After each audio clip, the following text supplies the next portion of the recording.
দোজাহানের বাদশাহ প্রিয় নবী হজরত মুহাম্মদ সাল্লাল্লাহু আলাইহি ওয়াসাল্লামকে পাথর মারার ভয়ঙ্কর কাহিনী শুনব, যা শুনলে চোখের জল ধরে রাখতে পারবেন না। এই ঘটনাটি সংঘটিত হয়েছিল নবুয়তের 10ম বছরে। এ বছরটি ইসলামের ইতিহাসে পরিচিত আমুল হুজুন নামে, অর্থাৎ শোকের বছর। কারণ ঠিক এই বছরেই আমাদের প্রিয় নবী হজরত মুহাম্মদ সাল্লাল্লাহু আলাইহি ওয়াসাল্লামের প্রাণাধিক দুই ব্যক্তি, তার চাচা হজরত আবু তালিব এবং তার স্ত্রী হজরত খাদিজা রাদিয়াল্লাহু তাআলা আনহা ইন্তেকাল করেন। এ দুজনই ছিলেন নবীজির সবচেয়ে বড় আশ্রয় ও সান্ত্বনার উৎস। তাদের মৃত্যুর পর মক্কার কাফেররা নবীজির ওপর নির্যাতন আরও তীব্র করে তোলে। এই কঠিন সময়ে নবী করিম সাল্লাল্লাহু আলাইহি ওয়াসাল্লাম মক্কার অবর্ণনীয় জুলুম থেকে কিছুটা মুক্তির আশায় সফর করেন তায়েফে। সময়টি ছিল নবুয়তের 10ম বছর, শাওয়াল মাস। তার ধারণা ছিল সম্ভবত তায়েফবাসী ইসলাম গ্রহণ করবে, অথবা অন্তত ইসলামের প্রতি সহানুভূতিশীল হবে। তিনি তার আজাদ করা দাস হজরত জায়েদ বিন হারিসা রাদিয়াল্লাহু তাআলা আনহুকে সঙ্গে নিয়ে দাওয়াতের উদ্দেশ্যে তায়েফ গমন করেন। তারা তায়েফের শাসক গোষ্ঠীর সাথে সাক্ষাৎ করেন, যারা ছিলেন রাসূলুল্লাহ সাল্লাল্লাহু আলাইহি ওয়াসাল্লামের আত্মীয় নানার দিক থেকে। সে সময় তায়েফ শাসন করতেন উমার বিন উমাইয়ার 3 পুত্র, আবদি ইয়ালি, মাসুদ এবং হাবিব। তারা বানু সাকিফ গোত্রভুক্ত ছিলেন। নবীজি সাল্লাল্লাহু আলাইহি ওয়াসাল্লাম তাদের ইসলামের দিকে আহ্বান করেন, সহযোগিতাও কামনা করেন। টানা 10 দিন তিনি সেখানে অবস্থান করেন এবং তাদের কুফর ও শিরক ত্যাগ করে ঈমান গ্রহণের জন্য বারংবার আহ্বান জানান। কিন্তু সেই 3 জন নেতার প্রতিক্রিয়া ছিল চরম অবমাননাকর ও উদ্ধত। প্রথমজন বিদ্রূপ করে বলল, আল্লাহ কি তোমার মতো একজন ছাড়া আর কাউকে পেলেন না নবী বানানোর জন্য? দ্বিতীয়জন বলল, কাবা শরীফের জন্য এর চেয়ে বড় অপমান আর কে হতে পারে? তোমার মতো কেউ নবী হওয়ার দাবি করছে। তৃতীয়জন বলল, আমি তোমার সাথে কথা বলবো না। যদি তুমি সত্যবাদী হও তবে তোমার সাথে কথা বলার ভয়ে আদব লঙ্ঘন হবে, আর যদি তুমি মিথ্যাবাদী হও তবে তুমি অযোগ্য হওয়ারই কথা। তারা কেবল দাওয়াত প্রত্যাখ্যান করেনি, বরং রাসূলুল্লাহ সাল্লাল্লাহু আলাইহি ওয়াসাল্লামকে তায়েফ থেকে বের করে দেয়। দুর্ভাগ্যজনকভাবে এখানে তাদের নির্মমতা শেষ হয়নি। তারা তায়েফের উচ্ছৃঙ্খল ও পথভ্রষ্ট ছেলেদের রাসূলুল্লাহ সাল্লাল্লাহু আলাইহি ওয়াসাল্লামের পেছনে লাগিয়ে দেয়। সেই ছেলেরা রাস্তা দিয়ে যাওয়ার সময় নবীজির দিকে পাথর ছুঁড়ে মারতে থাকে, উপহাস করে আর গালি দিতে থাকে। পাথরের আঘাতে নবীজির শরীর রক্তাক্ত হয়ে যায়, তার জুতো রক্তে ভরে যায়। তিনি যখন বসে পড়তেন, ওরা জোর করে তাকে উঠিয়ে আবার পাথর ছুঁড়ত। চারদিক থেকে উপহাসে রক্তহাসি উঠত। সেই দুঃসহ মুহূর্তে হজরত জায়েদ বিন হারিসা রাদিয়াল্লাহু তাআলা আনহু প্রাণপণে চেষ্টা করতেন নবীজিকে আড়াল করতে, যেন পাথরগুলো তার গায়ে না লাগে। এতে জায়েদ রাদিয়াল্লাহু তাআলা আনহুর মাথা ফেটে যায়, আর নবীজির পায়ের রক্ত ঝরতে থাকে অবিরাম। এই অবস্থায় নবীজি তায়েফ থেকে চলে যান এবং আশ্রয় নেন বনি রাবিয়া গোত্রের একটি বাগানে। এই বাগানের মালিক ছিলেন উতবা ইবনে রাবিয়া ও সায়বা ইবনে রাবিয়া। একটি গাছের নিচে তিনি বসে পড়েন। তখন তিনি ছিলেন চরম শারীরিক কষ্টে আর মানসিক ভেঙে পড়া অবস্থায়। সেই নিঃসঙ্গ ও যন্ত্রণা ভরা মুহূর্তে তিনি যে হৃদয় বিদারক দোয়াটি করেন, তা ইতিহাসে দোয়ায়ে মুস্তাগাস বা দোয়ায়ে তায়েফ নামে প্রসিদ্ধ। এ দোয়া ছিল অত্যন্ত বিনয়, কান্না ও নিঃস্বার্থ আত্মসমর্পণ ও গভীর হৃদয় বেদনার প্রতিফলন। এতে ফুটে ওঠে তিনি কতটা কষ্ট পেয়েছিলেন এই অবমাননা ও নির্যাতনে। রাসূলুল্লাহ সাল্লাল্লাহু আলাইহি ওয়াসাল্লাম বলেন, হে আল্লাহ, আমি তোমার কাছে আমার দুর্বলতা, অসহায়ত্ব এবং মানুষের চোখে আমার তুচ্ছতার অভিযোগ জানাই। হে দয়াময়, তুমি দুর্বলদের আশ্রয় এবং তুমি আমার রব। তুমি আমাকে কার কাছে সঁপে দিচ্ছ? এমন কারোর হাতে যে অচেনা এবং আমার উপর কঠোর আচরণ করে, নাকি এমন শত্রুর হাতে যার উপর তুমি আমার ব্যাপারে কর্তৃত্ব দিয়েছ? যদি আমার প্রতি তোমার কোনো রাগ বা অসন্তুষ্টি না থাকে, তবে আমি কষ্টের কোনো পরোয়া করি না। কিন্তু তোমার পক্ষ থেকে শান্তি ও নিরাপত্তা আমার জন্য সবচেয়ে প্রশস্ত আশ্রয়। আমি তোমার সেই পবিত্র চেহারার নূরের আশ্রয় চাই, যার আলোতে সমস্ত অন্ধকার দূর হয় এবং যার কারণে দুনিয়া ও আখেরাতের সবকিছু ব্যবস্থা করা রয়েছে। যেন তুমি আমার প্রতি রুষ্ট না হও, যেন তোমার আযাব আমার উপর আপতিত না হয়। আমি কেবল তোমার সন্তুষ্টির জন্যই চেষ্টা চালিয়ে যাব, যতক্ষণ না তুমি সন্তুষ্ট হও, আর তোমার ছাড়া কারোর মধ্যে নেই কোনো শক্তি কিংবা ক্ষমতা। এই সময় আল্লাহ তাআলা হযরত জিবরাইল আলাইহিসসালামকে অবতরণ করালেন। জিবরাইল আলাইহিসসালাম একটি মেঘের ছায়ায় ভর করে এসে হাজির হলেন এবং নিবেদন করলেন, হে মুহাম্মদ সাল্লাল্লাহু আলাইহি ওয়াসাল্লাম, আল্লাহ তাআলা আপনার সম্প্রদায়ের কথা শুনেছেন, তাদের আচরণও দেখেছেন। তিনি আপনার কাছে পাহাড়ের ফেরেশতা প্রেরণ করেছেন। আপনি চাইলে তাকে নির্দেশ দিতে পারেন। এরপর পাহাড়ের ফেরেশতা নবী করিম সাল্লাল্লাহু আলাইহি ওয়াসাল্লামকে সালাম জানিয়ে বললেন, হে আল্লাহর রাসূল, আপনি যদি অনুমতি দেন তাহলে আমি এই দুই পাহাড়, যেগুলো মক্কার দুই পাশে অবস্থিত, তুলে এনে তায়েফবাসীর উপর এমনভাবে চাপিয়ে দেব যে তাদের নাম নিশানাও অবশিষ্ট থাকবে না। এ পর্যায়ে নবীজির উত্তরটি কেয়ামত পর্যন্ত বিশ্ববাসীর জন্য সাক্ষ্য বহন করে যে তিনি ছিলেন রহমাতুল্লিল আলামিন, সারা বিশ্বের জন্য রহমত। তিনি বললেন, না, আমি এটা চাই না, বরং আমি আল্লাহর কাছে আশাবাদী যে এদের বংশধরদের মধ্য থেকে এমন লোক জন্মাবে যারা একমাত্র আল্লাহর ইবাদত করবে এবং তার সাথে কাউকে শরিক করবে না। এই দয়ার বাণী ছিল নবীজির প্রকৃত পরিচয়, ক্ষমাশীলতা, সহনশীলতা ও ধৈর্যের এক উজ্জ্বল নিদর্শন। এদিকে বাগানে উপস্থিত ছিলেন উতবা ও সাইবা। তারা নবীজির নিপীড়িত, আহত এবং অসহায় অবস্থা দেখে চোখে কিছুটা কোমল হয়ে উঠলেন। আত্মীয়তার টান ও মানবিকতা তাদের হৃদয়ে নাড়া দিল। তারা একটি থালায় আঙুর সাজিয়ে আনলেন এবং তাদের এক খ্রিস্টান গোলাম আদ্দাসকে ডেকে বললেন, এই আঙুরগুলো ওই ব্যক্তির কাছে নিয়ে যাও এবং তাকে বলো যেন কিছু খান। আদ্দাস ফলের থালা নিয়ে এলো এবং রাসূলুল্লাহ সাল্লাল্লাহু আলাইহি ওয়াসাল্লামের সামনে রাখল। নবীজি বিসমিল্লাহ বলে খেতে শুরু করলেন। আদ্দাস বিস্মিত হয়ে জিজ্ঞাসা করল, আল্লাহর কসম, এই শহরের লোকদের তো বিসমিল্লাহ বলতে শুনিনি। নবী করিম সাল্লাল্লাহু আলাইহি ওয়াসাল্লাম তাকে জিজ্ঞেস করলেন, তুমি কোথাকার বাসিন্দা আর তোমার ধর্ম কি? আদ্দাস বলল, আমি নিনুয়ার বাসিন্দা, ধর্মমতে আমি খ্রিস্টান।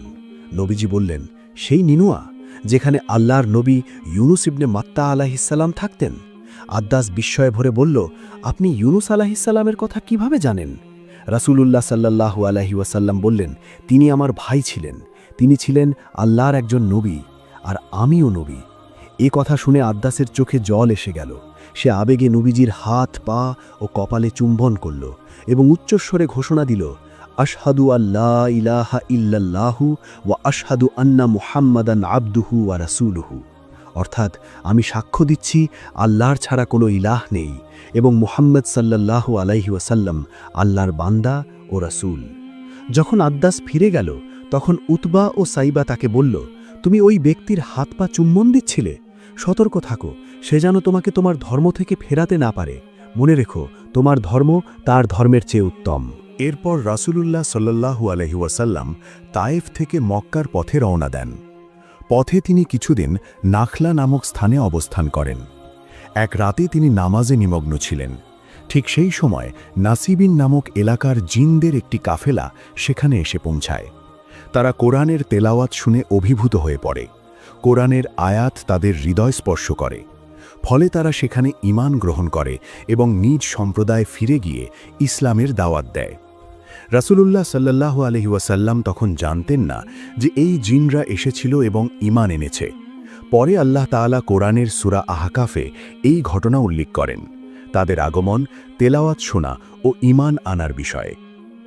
অবশেষে রাসূলুল্লাহ সাল্লাল্লাহু আলাইহি ওয়াসাল্লাম যখন মক্কার নিকটবর্তী এলাকায় পৌঁছলেন, তখন হযরত যায়েদ বিন হারিসা রাদিয়াল্লাহু তাআলা আনহু জিজ্ঞেস করলেন, ইয়া রাসূলুল্লাহ, আপনি কিভাবে মক্কায় প্রবেশ করবেন?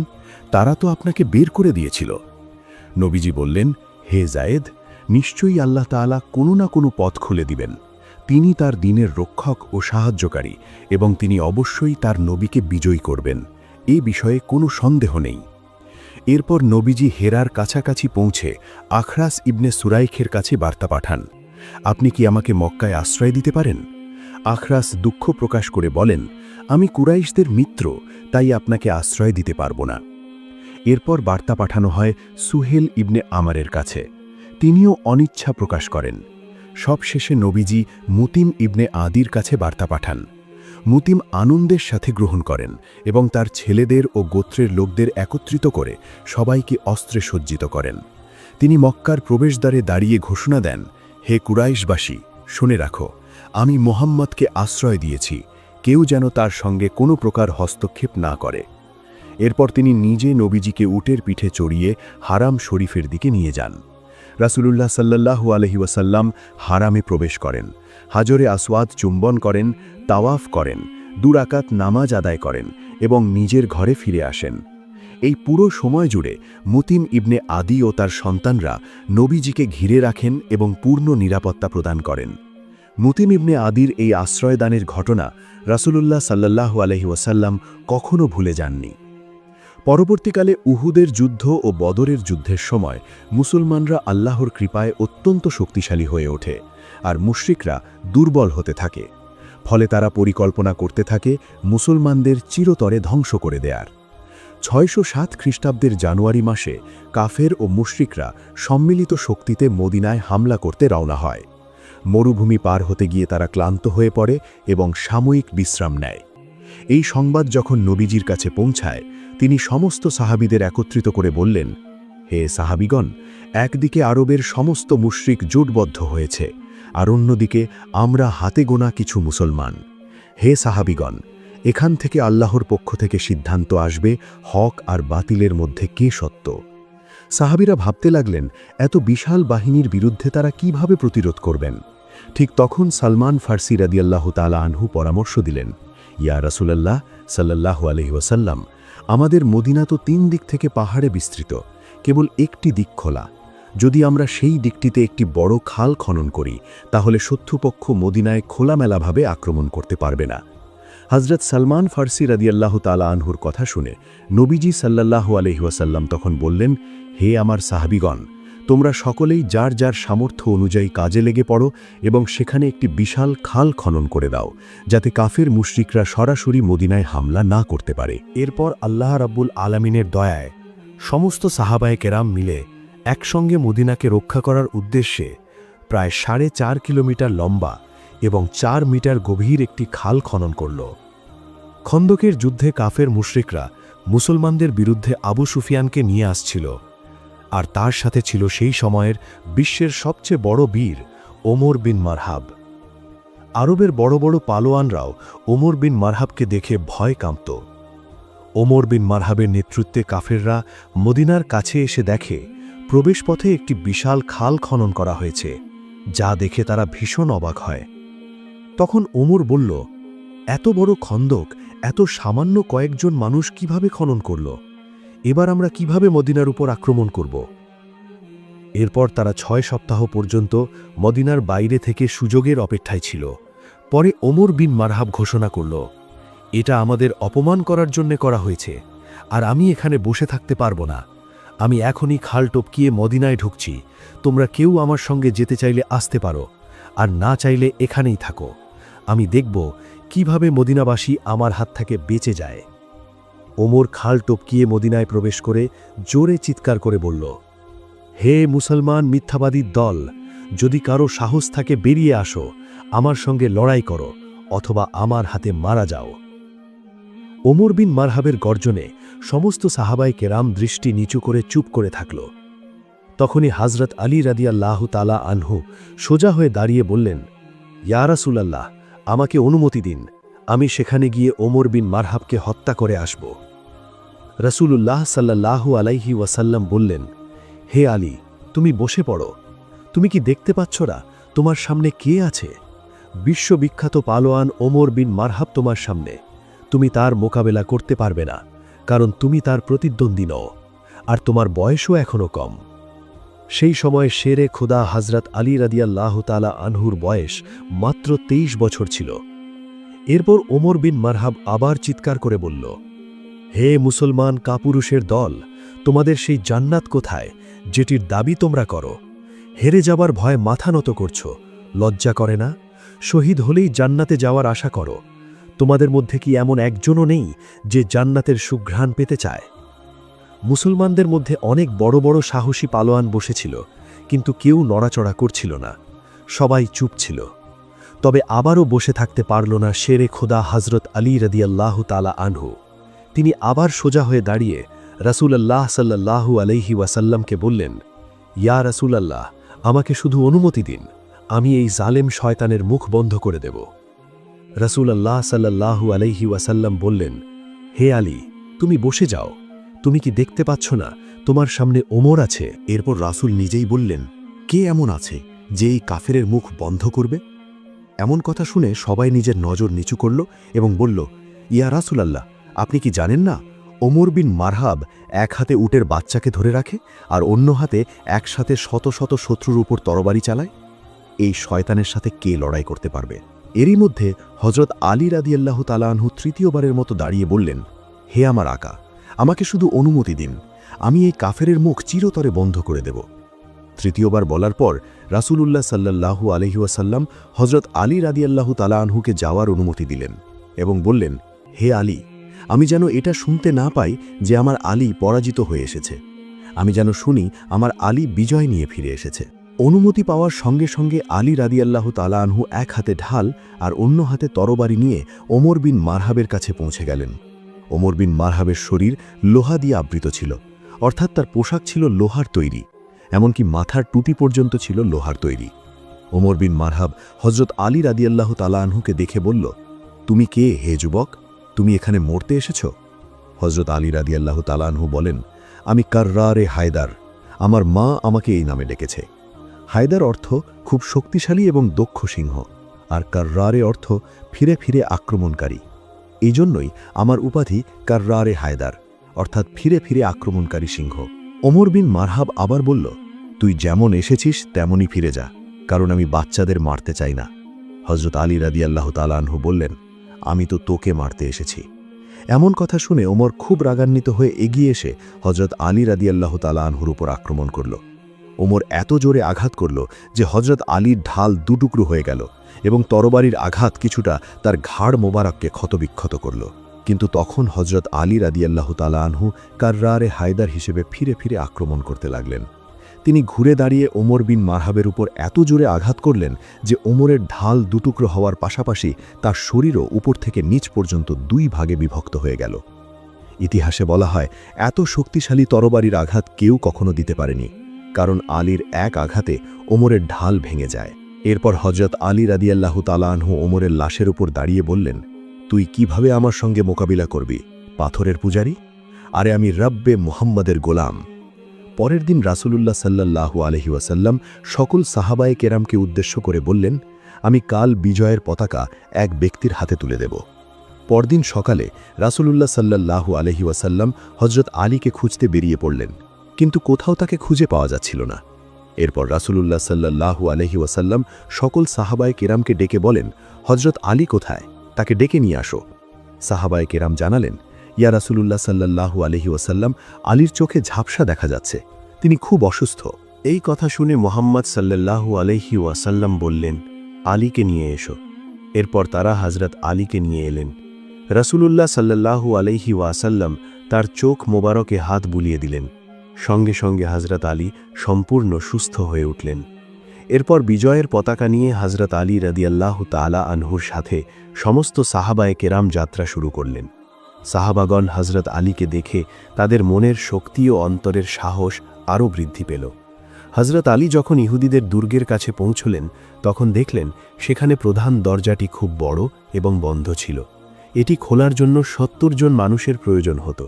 হযরত আলী এক হাতে তরবারি চালাতে চালাতে অন্য হাতে দরজাটিকে ধীরে ধীরে উপরে তুলে ফেলেন এবং সাহাবায়ে কেরামকে বললেন, তোমরা সবাই ভেতরে প্রবেশ করো। তিনি সেই দরজাটি উপরে ধরে রাখলেন যতক্ষণ না প্রায় ৬০০ সাহাবায়ে কেরাম ভেতরে প্রবেশ করল। সকল সাহাবায়ে কেরাম ভেতরে প্রবেশ করার পর তিনি দরজাটি ছুলে ফেললেন, যা তার থেকে কয়েক গজ দূরে পড়েছিল। যিনি ৭০ জন মানুষের সমপরিমাণ শক্তি বহন করতেন, তিনি ছিলেন শেরে খোদা হযরত আলী রাদিয়াল্লাহু তাআলা আনহু। সুবহানাল্লাহ। হারেসা নামে একটা সাপ মুসা নবীর কাছে এসে বলল, হে নবী, আপনি একটু আল্লাহ তাআলার কাছে দরখাস্ত করুন, আখেরি নবীর কাছে ক্ষমা না চাওয়া পর্যন্ত, নবীর সাথে সাক্ষাৎ না করা পর্যন্ত আমার যেন হায়াত বৃদ্ধি করে দেয়া হয়। তখন হযরত মুসা আলাইহিস সালাম আল্লাহ তাআলার কাছে কান্নাকাটি করে বললেন, হে আল্লাহ, আখেরি নবী তো আসবে সবার শেষে, আসতে আসতে অনেক দেরি। আমার হারেসা সাপ এ অবস্থায় কিভাবে থাকবে? হে আল্লাহ, তুমি তার হায়াত বৃদ্ধি করে দাও। আল্লাহ তাআলা তখন এক গায়েবী আওয়াজের মাধ্যমে মুসা আলাইহিসসালামকে জানান দিলেন, হে মুসা, আমি তোমার দোয়া কবুল করে নিলাম, হারেসার হায়াত বৃদ্ধি করে দিলাম। একটি সময় গিয়ে এই সাপটি মদিনা থেকে মক্কার দিকে রওনা দিল। মহানবী সাল্লাল্লাহু আলাইহি ওয়াসাল্লাম মক্কাতে কান্না করছেন, আর এই সাপটি মদিনায় কান্না করে চলেছে।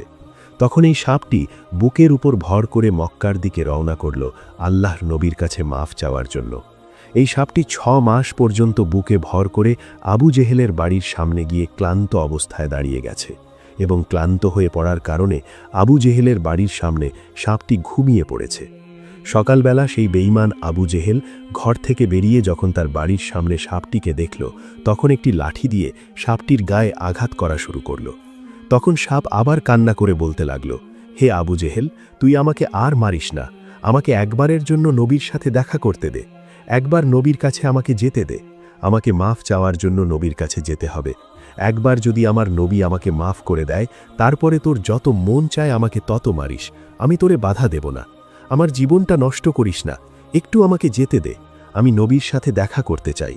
আমার মনে বড় ইচ্ছা আখেরি নবীকে দেখি, একটু আমাকে যেতে দে। তখন আবু জাহেল সৈন্যদেরকে বলে, এই সাপের গলায় তাড়াতাড়ি বেড়ি পুড়িয়ে দাও। অতপর সাপের গলায় শিকল পরিয়ে তাকে খুঁটির সাথে বেঁধে রাখা হলো, এবং তার গায়ে আঘাত শুরু করল আবার। হারেসা সাপটি তখন কান্না করে বলে, আমাকে যত মারার তুই মার, একবার তুই আমাকে মুহাম্মদের কাছে যেতে দে। তখন আবু জাহেল বলে, হে বিবি, এই সাপের মুখ দিয়ে মুহাম্মদের নাম আসছে, মনে হচ্ছে এই সাপটি মুহাম্মদের জন্য পাগল। মুহাম্মদের জন্য যেহেতু পাগল, তাকে তো কোনোভাবেই ছাড়া যাবে না, কখনো ছাড়া যাবে না। এইভাবে সাপটিকে বেঁধে রেখে সারাদিন তার গায়ে আঘাত করা হলো, নির্মম আঘাত করা হলো। তখন সাপটি আবার কান্না করে বলছে, ও আবু জাহেল, তুই বুঝলি না রে, আমি যদি শেষ নবীর কাছে যেতে না পারি, তবে তো আমার জীবন ধন্য হবে না, আমি তো মাফ পাব না, আর জান্নাতে যেতে পারবো না, আমাকে জাহান্নামে চলে যেতে হবে। আর যদি আমি জান্নাতে না যেতে পারি, আমার কি হবে? আমি কি কখনো মাফ পাব? একবারের জন্য হলেও তুই আমাকে যেতে দে, তুই আমাকে একবারের জন্য হলেও মুহাম্মদ রাসূলুল্লাহ সাল্লাল্লাহু আলাইহি ওয়াসাল্লামের কাছে যেতে দে। যদি আমার নবী আমাকে মাফ করে দেয়, তারপর তোর যত খুশি আমাকে তুই তত মারিস, যত শাস্তি তোর আছে আমাকে দিস। আবু জাহেল বলছে, হিসাব, তুই কথা বলিস না, তোকে মুহাম্মদ পাঠিয়েছে, কারণ বর্তমানে তার সাথে আমার ঝামেলা চলছে, সে কিনা আমার ধর্মের ওপর গালি দিচ্ছে। হিসাব, তোকে আমি ছাড়ব না, সে তার উদ্দেশ্যের জন্যই তোকে পাঠিয়েছে, আমার ক্ষতি করার জন্য। সারা দিন সারা রাত সাপটিকে মারার পর পরদিন সকালবেলা আবার সাপটিকে মারতে শুরু করল। তখন সাপটি বলতে লাগল, হে আবু জাহেল, তুই আমাকে মারছিস কেন সেটা আমি বুঝতে পেরেছি। আখেরি নবীর সাথে বেয়াদবি করার কারণে আজ আমার এই শাস্তি হচ্ছে। ও আবু জাহেল, তোকে আমি কথা দিলাম, তোর যত মারতে মন চায় আমাকে মারিস, কিন্তু একটি বারের জন্যে হলেও তুই আমাকে আখেরি নবীর সাথে দেখা করার সুযোগ দে। হে আবু জাহেল, আমি যদি মুহাম্মাদের কাছে গিয়ে মুহাম্মাদের পায়ে পড়ে একটি চুমু দিতে পারি এবং আমাকে যদি মুহাম্মদ মাফ করে দেয়, তাহলে তো আলহামদুলিল্লাহ। আর যদি মাফ নাও করে, তাও আমি তোর কাছে ফিরে আসব, তোর কাছে ধরা দেব, আমি তোকে কথা দিলাম। আবু জাহেল নবীর নাম শোনার কারণে আরও অনেক শাস্তি বেড়ে গেল। আবু জাহেল আরও গরম হয়ে সাপটিকে মারতে লাগল, এবং একটা সময় সে ক্লান্ত হয়ে গেল। তখন আবু জাহেল তার স্ত্রীকে বলল, হে বিবি, তুমি আমার ঘর থেকে আমার লোহার চাবুকটা নিয়ে আসো। এরপর সাপটিকে আবু জাহেল চাবুক মারতে মারতে এবার সাপের লেজের অংশটি কেটে ফেলল। তারপর স্ত্রীকে বলল, হে আমার বিবি, তুমি আমার ঘরে গিয়ে লবণ নিয়ে আসো, এই সাপটি মুহাম্মদের জাদুর সাপ, এটিকে মেরে ফেলতে হবে।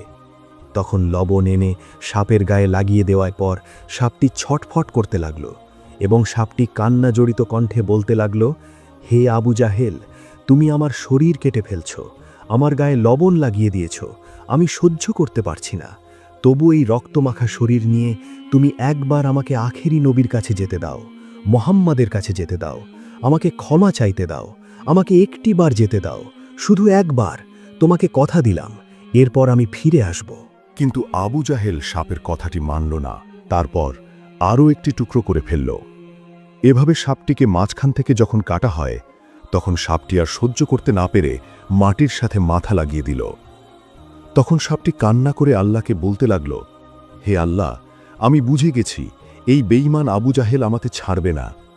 আমি যদি নবীর কাছে যেতে না পারি তাহলে আমার জীবন ধন্য হবে না, আমার জীবনটা নষ্ট হয়ে যাবে।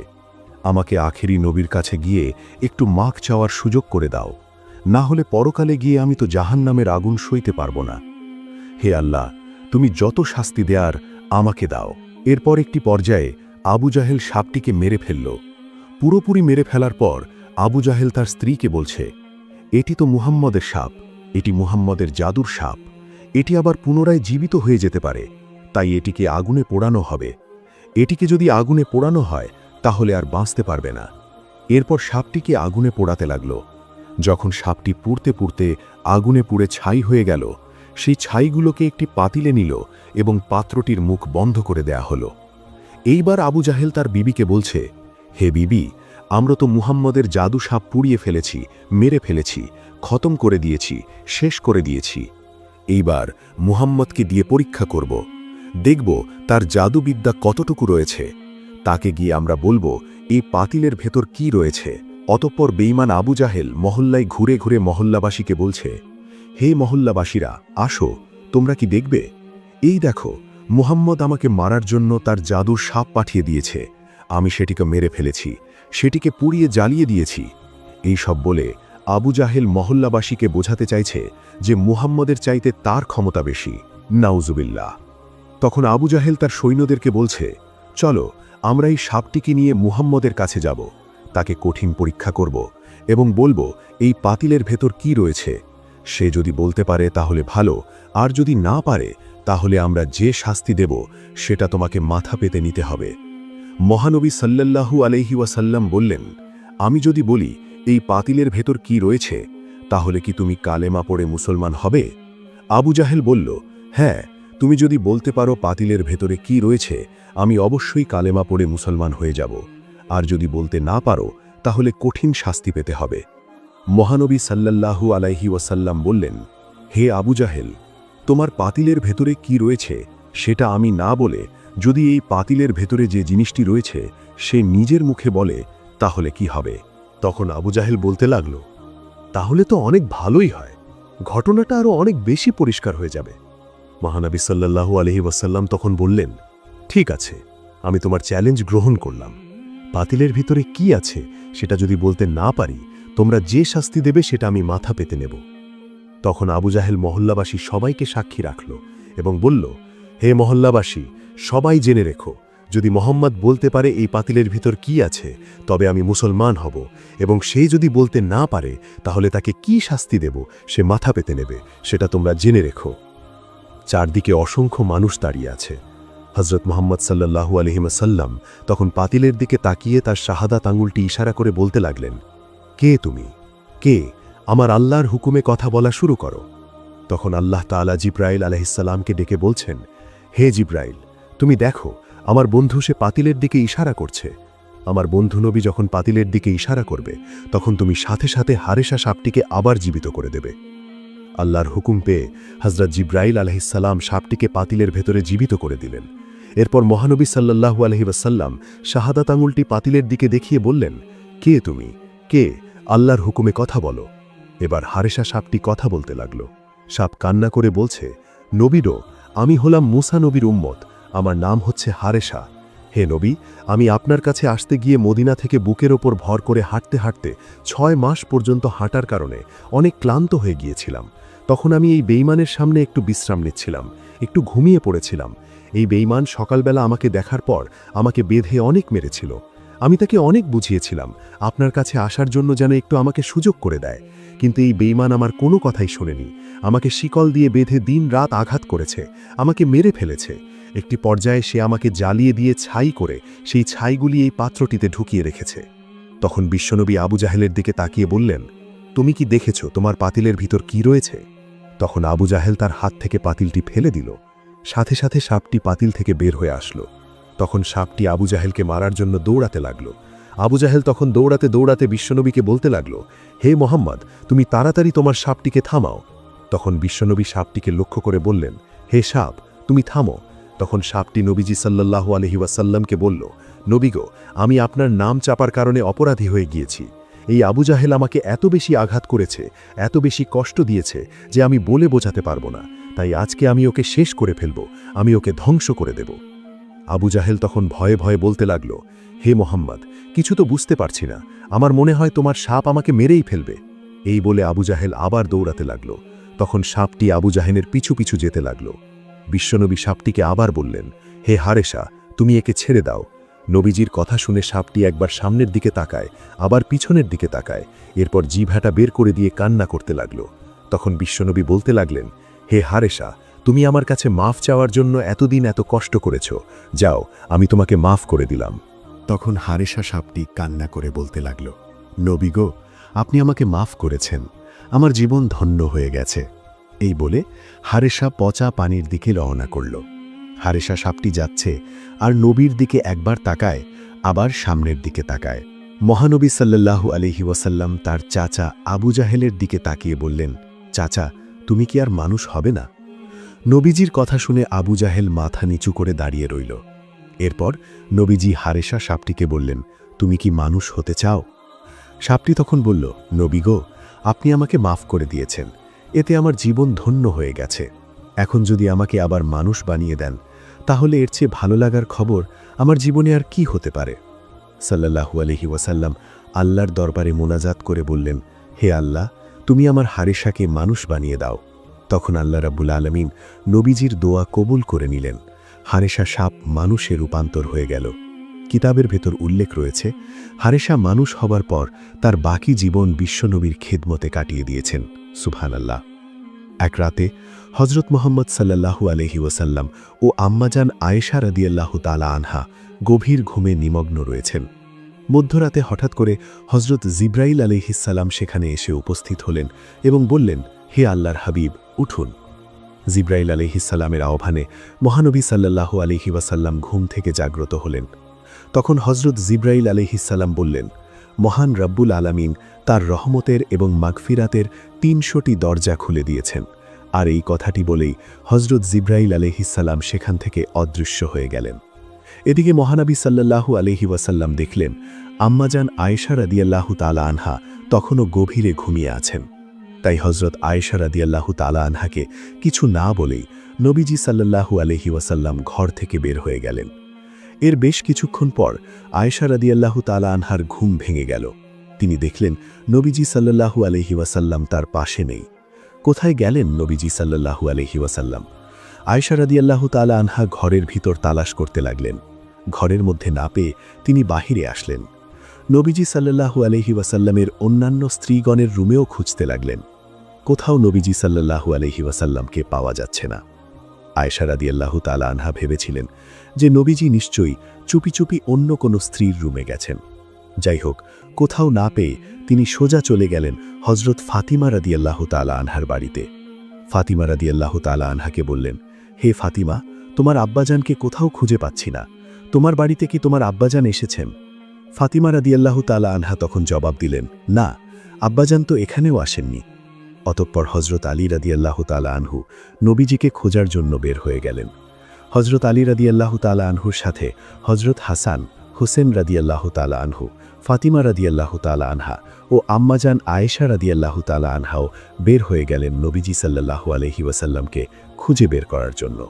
সবাই মিলে মহানবী সাল্লাল্লাহু আলাইহি ওয়াসাল্লামকে খোঁজ করতে করতে মসজিদে এসে দেখলেন যে সেখানেও তিনি নেই। তখন আয়েশা রাদিয়াল্লাহু তাআলা আনহা কেঁদে কেঁদে বললেন, নবীজির অন্যান্য বিবিদের ঘরেও তালাশ করলাম, কিন্তু সেখানে তিনি নেই। আল্লাহর ঘর মসজিদে এসেও নবীজিকে তালাশ করলাম, এখানেও তাকে পেলাম না। তাহলে কোথায় গেলে আমার প্রাণের নবীকে পাওয়া যাবে? তখন হজরত আলী রাদিয়াল্লাহু তাআলা আনহু বললেন, যেহেতু নবীজি সাল্লাল্লাহু আলাইহি ওয়াসাল্লামকে মসজিদে পাওয়া গেল না, তাহলে হয়তো কবরস্থান জান্নাতুল বাকিতে পাওয়া যেতে পারে। আলী রাদিয়াল্লাহু তাআলা আনহুর কথা শুনে সবাই মিলে জান্নাতুল বাকিতে এসে দেখলেন যে মহানবী হজরত মুহাম্মদ সাল্লাল্লাহু আলাইহি ওয়াসাল্লাম সেজদায় পড়ে আছেন। সেই সেজদার নূর এবং মহানবী সাল্লাল্লাহু আলাইহি ওয়াসাল্লামের চেহারার নূরে জান্নাতুল বাকির কবরস্থান আলোয় আলোকিত হয়ে গেছে।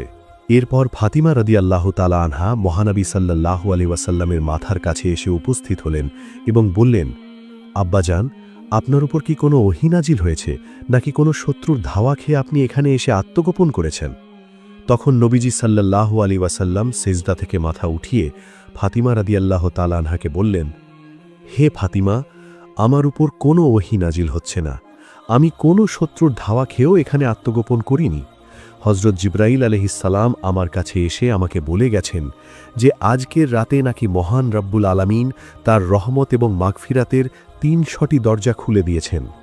হে ফাতিমা, আজকের রাত এমন একটি রাত যে রাতে বান্দার ভাগ্য নির্ধারণ করা হয়, যে রাতে মহান রব্বুল আলামিন বান্দাদেরকে ক্ষমা করে দেন।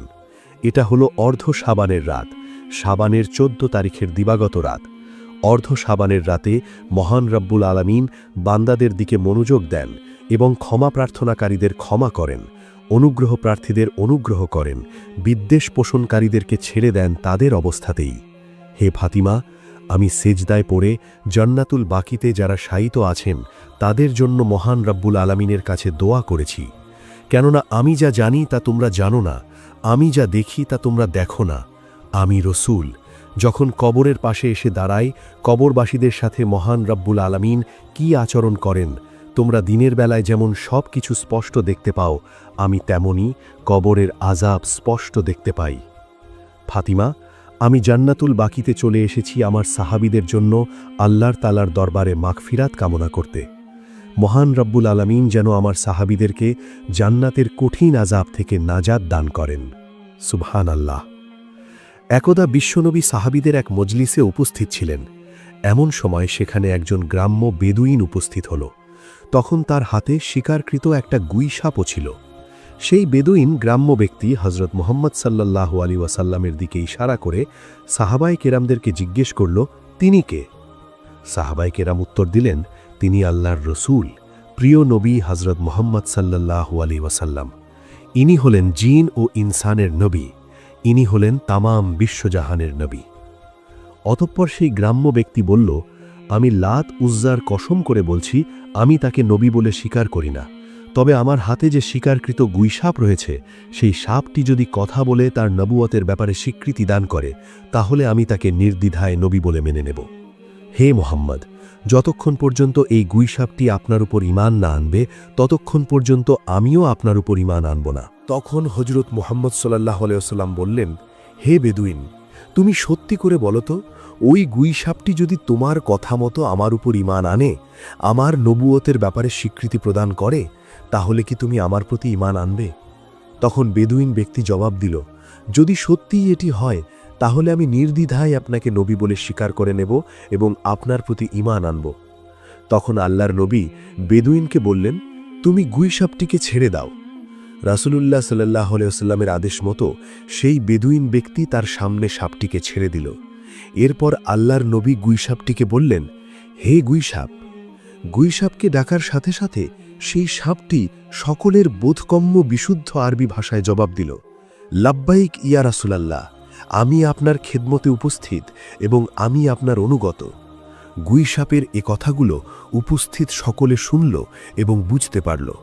এরপর মহানবী সাল্লাল্লাহু আলাইহি ওয়াসাল্লাম গুই সাপকে জিজ্ঞেস করলেন, হে গুই সাপ, তুমি কার ইবাদত করো? জবাবে গুই সাপ বলল, আমি ওই আল্লাহর ইবাদত করি যার আরশ আকাশে, যার রাজত্ব দুনিয়াতে, যিনি সমুদ্রের ভেতরে পথ সৃষ্টি করেছেন, যিনি বেহেশতে রহমত এবং দোজখে আযাব সৃষ্টি করেছেন। আল্লাহর নবী হযরত মুহাম্মদ সাল্লাল্লাহু আলাইহি ওয়াসাল্লাম গুই সাপকে পুনরায় জিজ্ঞেস করলেন, হে গুই সাপ, আমি কে? তখন গুই সাপ জবাব দিল, আপনি আল্লাহর রসূল এবং আপনি আখেরি নবী। যে ব্যক্তি আপনার সততা স্বীকার করবে সে সফলকাম হবে, আর যে ব্যক্তি আপনাকে মিথ্যা প্রতিপন্ন করবে সে ব্যর্থ হবে। অতঃপর হযরত মুহাম্মদ সাল্লাল্লাহু আলাইহি ওয়াসাল্লাম সেই গ্রাম্য বেদুইন লোকটির দিকে লক্ষ্য করে বললেন, হে বেদুইন, এখন কি তোমার মনে আমি আল্লাহর রসূল হওয়ার ব্যাপারে আর কোনো সন্দেহ রয়েছে? বেদুইন ব্যক্তিটি বলল, ইয়া রাসূলাল্লাহ, ইয়া হাবিবাল্লাহ, যার নবুয়তের ব্যাপারে একটি গুই সাপ সাক্ষ্য দেয়, তার নবুয়তের ব্যাপারে সন্দেহ করার আমি কে? হে আল্লাহর হাবিব, আপনি আমাকে মুসলমান বানিয়ে নিন, আপনার চরণতলে খেদমত করার সুযোগ দান করুন। তখন সে বেদুইন হুজুরে আকরাম সাল্লাল্লাহু আলাইহি ওয়াসাল্লামের হাতে হাত রেখে কালেমা পড়ে মুসলমান হয়ে গেল। সুবহানাল্লাহ। একবার মদিনায় 3 দিন যাবৎ হজরত মুহাম্মদ সাল্লাল্লাহু আলাইহি ওয়াসাল্লামকে খুঁজে পাওয়া যাচ্ছিল না। হজরত আবু বক্কর রাদিয়াল্লাহু তাআলা আনহু এবং ওমর রাদিয়াল্লাহু তাআলা আনহু দুজনে মিলে নবীজি সাল্লাল্লাহু আলাইহি ওয়াসাল্লামের সন্ধান করতে বের হয়ে গেলেন। আবু বক্কর ও ওমর রাদিয়াল্লাহু তাআলা আনহুমা বেশ কিছু সময় সন্ধান করার পর তারা কিছু দূরে কয়েকজন মুনাফিককে দেখতে পেলেন। তারা দুজনে মিলে সেই মুনাফিকদের কাছে গেলেন এবং ওমর রাদিয়াল্লাহু তাআলা আনহু সেই মুনাফিককে বললেন, হে মুনাফিকরা, তোমরা কি আমার নবীজি সাল্লাল্লাহু আলাইহি ওয়াসাল্লামকে কোথাও দেখেছ? আমরা তাকে বেশ কিছুদিন ধরে কোথাও খুঁজে পাচ্ছি না। তখন সেই মুনাফিক বলল, আমরা কোথাও আপনাদের নবীজিকে দেখতে পাইনি। আবু বক্কর রাদিয়াল্লাহু তাআলা আনহু ওমর রাদিয়াল্লাহু তাআলা আনহুকে বললেন, চলো আমরা সামনের রাস্তা দিয়ে এগিয়ে চলি, আমাদের নবীজি সাল্লাল্লাহু আলাইহি ওয়াসাল্লামের কোনো খবর পাওয়া যায় কিনা। তারা দুজনে মিলে আরও একটু দূর এগিয়ে যেতে লাগলেন। কিছুক্ষণ যেয়ে একটি গাছের নিচে কয়েকজন রাখালকে দেখতে পেলেন। তারা দুজনে রাখালদের কাছে গিয়ে তাদের নবীজি সাল্লাল্লাহু আলাইহি ওয়াসাল্লামের খোঁজ করলেন। হজরত ওমর রাদিয়াল্লাহু তাআলা আনহু রাখালদেরকে বললেন, তোমরা কি এ পথ দিয়ে আমাদের নবীজি সাল্লাল্লাহু আলাইহি ওয়াসাল্লামকে দেখতে পেয়েছ? তখন তাদের মধ্যে এক রাখাল বলল, আজ 2-4 দিন যাবৎ ওই গুহা থেকে এক লোকের কান্নার আওয়াজ শোনা যাচ্ছে, আর তার ওই কান্নার আওয়াজে আমাদের গাভীগুলো আজ কয়েকদিন ধরে কোনো খাবার খাচ্ছে না, আর বাছুরগুলো তাদের মায়ের দুধ খাচ্ছে না। মনে হচ্ছে আজ 2-4 দিন ধরে আমাদের পশুগুলো কান্না করছে। মনে হয় ওই গুহাতেই আপনাদের নবীজি রয়েছেন। ভাই, দয়া করে আপনারা আপনাদের নবীজিকে ওখান থেকে নিয়ে যান, তাহলে মনে হয় আমাদের গাভী ও বাছুরগুলো আগের মতো খেতে পারবে। রাখালদের এ কথাগুলো শুনে হজরত আবু বকর রাদিয়াল্লাহু তাআলা আনহু হজরত ওমর রাদিয়াল্লাহু তাআলা আনহুকে বললেন, যার কান্না শুনে পশু পাখিরা পর্যন্ত খাবার খাওয়া বন্ধ করে দেয়, তিনি আমাদের মহানবী ছাড়া আর কেউ নন। তখন হজরত আবু বকর রাদিয়াল্লাহু তাআলা আনহু ও ওমর রাদিয়াল্লাহু তাআলা আনহু নবীজি সাল্লাল্লাহু আলাইহি ওয়াসাল্লামকে ফিরিয়ে আনার জন্য ওই গুহার মধ্যে প্রবেশ করেন। তারা দুজনে গুহার ভিতরে প্রবেশ করে দেখতে পেলেন যে রাসূল সাল্লাল্লাহু আলাইহি ওয়াসাল্লাম নামাজে বসে সাজদায় পড়ে উম্মতি উম্মতি বলে কান্না করছেন। তখন উমর রাদিয়াল্লাহু তাআলা আনহু নবীজি সাল্লাল্লাহু আলাইহি ওয়াসাল্লামকে বললেন, হে দয়াল নবী, আমরা 2-4 দিন যাবৎ আপনাকে দেখতে না পেয়ে প্রায় পাগলের মতো হয়ে গেছি। নবীগো, আমরা আপনাকে খুঁজতে খুঁজতে খুবই হয়রান হয়ে গেছি। আপনাকে না দেখতে পেয়ে আমাদের আহার নিদ্রা সবই প্রায় বন্ধ হয়ে গেছে, আর আপনি এই গুহায় বসে উম্মতি উম্মতি বলে কান্না করছেন। হে আমার নবী সাল্লাল্লাহু আলাইহি ওয়াসাল্লাম, আপনি উঠুন, আমরা আপনাকে ফিরিয়ে নিয়ে যাবার জন্য এসেছি। রসূল সাল্লাল্লাহু আলাইহি ওয়াসাল্লাম তখন কান্না করেই চলছেন। তিনি কিছুতেই সাজদা থেকে মাথা তুললেন না। তখন হজরত আবু বকর রাদিয়াল্লাহু তাআলা আনহু মহানবী সাল্লাল্লাহু আলাইহি ওয়াসাল্লামকে বললেন, হে নবী, আপনি উম্মতের জন্য এত কান্না করছেন, আমি আবু বকর আপনাকে কথা দিচ্ছি যে আমার সারা জীবনের ইবাদত আপনার উম্মতের জন্য দিয়ে দেব। তবুও আপনি আপনার কান্না বন্ধ করুন এবং সাজদা থেকে আপনার মাথা তুলুন। হে রসূল সাল্লাল্লাহু আলাইহি ওয়াসাল্লাম, আপনার এই কান্না আমরা আর সহ্য করতে পারছি না। কিন্তু নবীজি সাল্লাল্লাহু আলাইহি ওয়াসাল্লাম তখনও তার মাথা সাজদা থেকে তুললেন না। কিছুতেই যখন নবীজি সাল্লাল্লাহু আলাইহি ওয়াসাল্লাম সাজদা থেকে মাথা তুলছেন না, তখন হজরত আবু বকর রাদিয়াল্লাহু তাআলা আনহু ও উমর রাদিয়াল্লাহু তাআলা আনহু ওই গুহা থেকে বের হয়ে বাড়ির দিকে ফিরে আসলেন। পথিমধ্যে তারা দুজনে হজরত আলী রাদিয়াল্লাহু তাআলা আনহুকে পেলেন। তারা দুজনই হজরত আলী রাদিয়াল্লাহু তাআলা আনহুর কাছে ছুটে যান এবং নবীজি সাল্লাল্লাহু আলাইহি ওয়াসাল্লামের সব ঘটনা আলী রাদিয়াল্লাহু তাআলা আনহুকে বলেন। আলী রাদিয়াল্লাহু তাআলা আনহু এই ঘটনাগুলো শুনে তাড়াতাড়ি বাড়ির দিকে ছুটে যান এবং ফাতেমা রাদিয়াল্লাহু তাআলা আনহাকে তার পিতার সব কথা খুলে বলেন। ফাতেমা রাদিয়াল্লাহু তাআলা আনহা এই কথাগুলো শুনে হজরত হাসান ও হুসেইন রাদিয়াল্লাহু তাআলা আনহুকে সঙ্গে নিয়ে সেই গুহার মধ্যে নবীজি সাল্লাল্লাহু আলাইহি ওয়াসাল্লামের সাথে দেখা করতে যান। তারপর ফাতেমা রাদিয়াল্লাহু তাআলা আনহা গুহার মধ্যে প্রবেশ করে দেখেন যে নবীজি সাল্লাল্লাহু আলাইহি ওয়াসাল্লাম তখন সাজদায় পড়ে কাঁদছেন আর বলছেন, উম্মতি উম্মতি। তখন ফাতিমা রাদিয়াল্লাহু তাআলা আনহা তার পিতা রাসূল সাল্লাল্লাহু আলাইহি ওয়াসাল্লামকে উদ্দেশ্য করে বললেন, পিতাজি, আপনি কিভাবে ৩-৪ দিন ধরে আমাদেরকে ভুলে থাকতে পারলেন? আপনি জানেন আপনার আদরের নাতি হাসান হুসাইন আপনাকে না পেয়ে কত কান্না করেছে। আমরা সবাই মিলে আপনাকে কত জায়গায় খুঁজেছি। পিতাজি, আপনি কান্না থামান এবং মাথা তুলুন, আমরা আপনাকে সাথে নিতে এসেছি। দয়া করে আমাদের সাথে বাড়ি ফিরে চলুন। কিন্তু নবীজি সাল্লাল্লাহু আলাইহি ওয়াসাল্লাম তখনও সেজদা থেকে মাথা তুললেন না। তখন ফাতেমা রাদিয়াল্লাহু তাআলা আনহা আবার নবীজিকে বললেন, হে আল্লাহর রাসূল, আমি ফাতেমা কথা দিচ্ছি যে আমার আদরের 2 সন্তানকে আপনার উম্মতের জন্য কোরবানি করে দিলাম। এবার মহান রব্বুল আলামিন জিবরাইল আলাইহিস সালামকে ডেকে বললেন, হে জিবরাইল, তুমি অতি শীঘ্রই আমার বন্ধুর কাছে যাও এবং আমার বন্ধুকে কান্না থামাতে বলো, সেজদা থেকে মাথা তুলতে বলো। আমার বন্ধুকে বলো যে আমি আল্লাহ তাআলা কথা দিচ্ছি, আমি আমার বন্ধুকে না জানিয়ে আমার বন্ধুর একটা উম্মতকেও জাহান্নামে পাঠাবো না। তারপর জিবরাইল আলাইহিস সালাম মহানবী সাল্লাল্লাহু আলাইহি ওয়াসাল্লামের কাছে এলেন এবং আল্লাহ তাআলার সব কথা তাকে বললেন। নবীজি সাল্লাল্লাহু আলাইহি ওয়াসাল্লাম জিবরাইল আলাইহিস সালামের সব কথা শুনে সেজদা থেকে মাথা তুললেন। আলহামদুলিল্লাহ। প্রিয় দর্শক, যে নবী তার উম্মত অর্থাৎ আমাদের জন্য এত কষ্ট করেছেন, এত কেঁদেছেন এবং হাসরের ময়দানে আমাদের জন্য সুপারিশ করবেন, সেই প্রাণের নবী হযরত মুহাম্মদ সাল্লাল্লাহু আলাইহি ওয়াসাল্লামের সম্মানার্থে দরুদ শরীফ পাঠ করি। লা ইলাহা ইল্লাল্লাহু মুহাম্মাদুর রাসূলুল্লাহ সাল্লাল্লাহু আলাইহি ওয়াসাল্লাম। যারা শেষ নবী হযরত মুহাম্মদ সাল্লাল্লাহু আলাইহি ওয়াসাল্লামের উম্মত হয়ে গর্বিত, তারা কমেন্টে লিখুন, লা ইলাহা ইল্লাল্লাহু মুহাম্মাদুর রাসূলুল্লাহ। এক ক্ষুধার রাত্রে প্রিয় নবী হযরত মুহাম্মদ সাল্লাল্লাহু আলাইহি ওয়াসাল্লাম নামাজে দাঁড়ালেন এবং এত দীর্ঘ সেজদা করলেন যে হযরত আয়েশা রাদিয়াল্লাহু তাআলা আনহা ধারণা করলেন যে হযরত মুহাম্মদ সাল্লাল্লাহু আলাইহি ওয়াসাল্লাম হয়তোবা মৃত্যুবরণ করেছেন। তখন আয়েশা রাদিয়াল্লাহু তাআলা আনহা মহানবী সাল্লাল্লাহু আলাইহি ওয়াসাল্লামের বৃদ্ধাঙ্গুল নাড়া দিলেন। নবীজি সাল্লাল্লাহু আলাইহি ওয়াসাল্লামের বৃদ্ধাঙ্গুল নড়ল। আয়েশা রাদিয়াল্লাহু তাআলা আনহা তখন নিশ্চিন্ত হলেন। এরপর নবীজি যখন সেজদা থেকে উঠলেন এবং তার নামাজ শেষ করলেন, আয়েশা রাদিয়াল্লাহু তাআলা আনহাকে লক্ষ্য করে বললেন, হে আয়েশা, তোমার কি এই আশঙ্কা হয়েছে যে আল্লাহর রাসূল তোমার হক নষ্ট করবেন?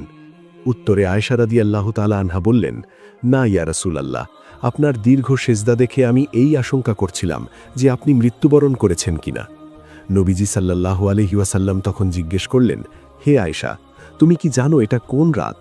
জবাবে আয়েশা রাদিয়াল্লাহু তাআলা আনহা বললেন, আল্লাহ ও তার রাসূলই ভালো জানেন।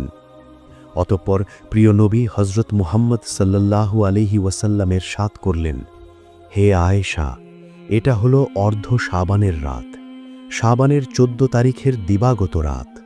মহান আল্লাহ তাআলা অর্ধ শাবানের রাতে তার বান্দার প্রতি মনোযোগ দেন এবং ক্ষমা প্রার্থনাকারীদের ক্ষমা করেন, অনুগ্রহ প্রার্থীদের অনুগ্রহ করেন, আর বিদ্বেষ পোষণকারীদের ছেড়ে দেন তাদের অবস্থাতেই। প্রিয় দর্শক শ্রোতা, আমরা এই হাদিস থেকে শবে বরাতের রাতে ইবাদত বন্দেগী সম্পর্কে এই শিক্ষা পাই, দীর্ঘ নফল নামাজ পড়া যাতে সেজদা দীর্ঘায়িত হয়, পবিত্র কোরআন তেলাওয়াত করা, নবীজি সাল্লাল্লাহু আলাইহি ওয়াসাল্লামের প্রতি দুরূদ পড়া, ইস্তেগফার পড়া এবং ক্ষমা প্রার্থনা করা, একনিষ্ঠ মনে আল্লাহ তাআলার কাছে দোয়া করা, রাতের কিছু সময় ঘুমানো, এমন যেন না হয় যে সারা রাতের দীর্ঘ ইবাদতের ফলে ফজরের নামাজ ছুটে যায়, পরদিন রোজা পালন করা। কেননা নবীজি সাল্লাল্লাহু আলাইহি ওয়াসাল্লাম বলেছেন, অর্ধ শাবানের রাত অর্থাৎ শাবান মাসের 14 তারিখ দিবাগত রাত যখন আসে, তখন তোমরা এই রাতটি ইবাদত বন্দেগীতে কাটাও এবং দিনের বেলায় রোজা রাখো। কেননা এই রাতের সূর্যাস্তের পর মহান রব্বুল আলামিন প্রথম আসমানে আসেন এবং বলেন, কোনো ক্ষমা প্রার্থী আছো কি? আমি তাকে ক্ষমা করে দেব। আছে কি কোনো রিজিক প্রার্থী? আমি তাকে রিজিক দেব।